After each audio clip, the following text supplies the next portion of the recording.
Love to see these girls waka, waka, waka, waka, waka. See me waka, waka, waka, waka, waka, waka, waka, waka, waka, waka, waka, waka, waka, waka.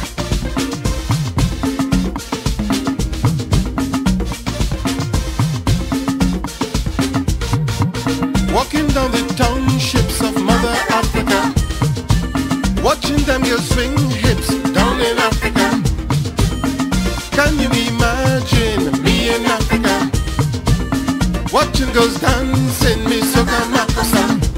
It was Ladi, Chichi, Labo, and Nene. My name is Ambassador Musa John Jen, the Nigerian High Commissioner here in Trinidad and Tobago.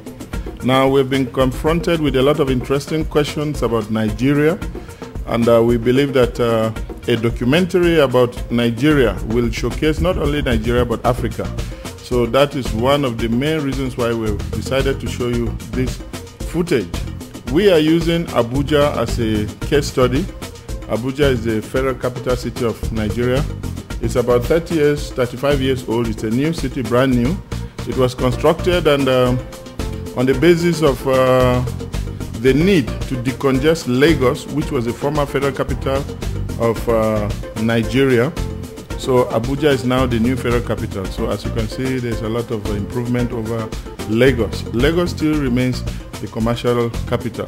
The immediate footage you saw was the Central Bank of Nigeria building. You are looking at the front of the Abuja International Conference Center. Just to show you, give you an idea of the level of development in terms of infrastructure in Nigeria, particularly in Abuja. We are not saying that every part of Nigeria is as developed as Abuja, but what you are used to seeing all the time on CNN and BBC are some hovels, some shanty towns. They will tell you about poverty, about crisis, about disease, but they never get to show you this face of Africa or Nigeria. You can see here, the streets are well laid out. They are normally double-lane streets. And you can see the ambience of the city. These are some of the outlying parts of Abuja. You call this area the Central Business District of Abuja. One good thing about Abuja is that it's not congested. There's a lot of spacing. And most of the trees you see, 99% of the trees you see are planted. So that's why you get to see that Abuja is well planned. This is the Unity Chapel. It's one of the biggest and really beautiful churches in Abuja. There are other churches as well, but this one is built with the support of the federal government. Now, apart from the church, the federal government was also able to support the construction of a mosque. That's the Central Mosque. Very soon we'll be seeing the Central Mosque. That is the Central Mosque. And these are some of the routes leading to the Central Mosque. Now you get to see that there are a lot of road networks in Abuja, so that once you have a congestion in one portion of the city, traffic can easily be diverted. And to that extent, congestion is normally minimal. But in spite of the level of infrastructural development, flyover bridges, pedestrian crossings, you name it, you still have massive congestions, especially when people are coming to work in the morning and when people have to go back. So you get to see this road network in Abuja is really good. This is the Abuja Central Mosque, and it's one of the best in Nigeria. It's a very beautiful place. It has a capacity for over 30,000 people. Now you can see the Federal Ministry of Transport. It's a small building. This footage was shot in a moving vehicle, so that's why you get to see a lot of movement. Now apart from that, you get to see some portions of the federal ministries. This other footage is the NNPC towers. NNPC are the people in charge of the petroleum industry. You want allocation of petroleum, either the finished products, maybe for the purchase or supply, or you want crude oil, this is where you need to go. So this is the NNPC towers, and a very beautiful place with underground parking facilities. We are proud to say that Africa is on the move. Quite, I think CNN and BBC will not like what I'm doing here because they prefer to show the negatives. They will never like to show the positives because bad news sells. Good news never sells. So we are doing our best to show our well-wishers, our friends in the Caribbean, the other face of Nigeria, which they have not seen. This is the Federal Secretariat Complex, office buildings for civil servants. These are where most of the ministries are housed, especially some offices of the ministers. They are located within these premises.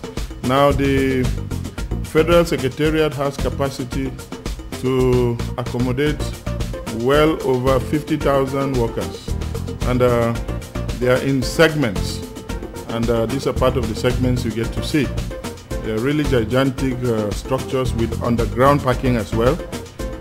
Here in the Caribbean we see a lot of parking both underground and up, but most of our parking spaces are underground.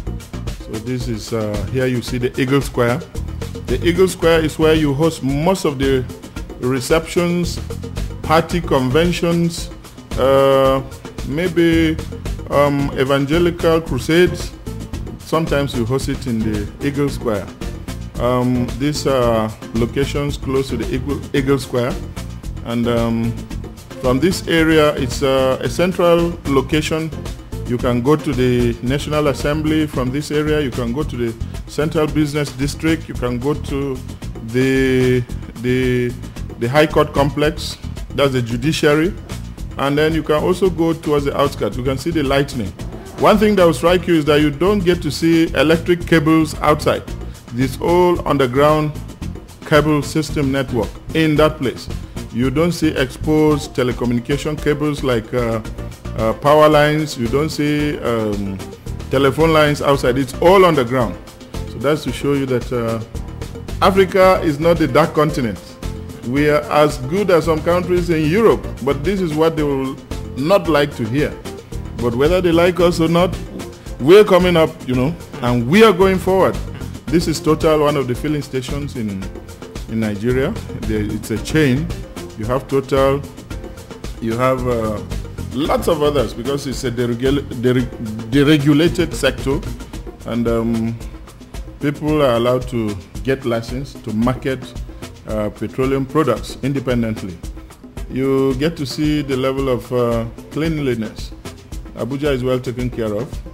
I'm not saying that the whole of Nigeria is like this, but if we can do it in some places, we can do it in a lot of places.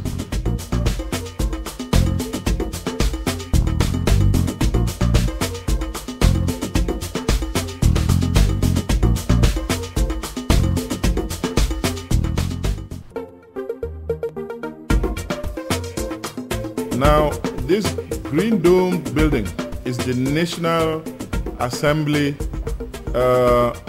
structure. That is where the National Assembly is located. The rock you see behind this building is called Aso Rock.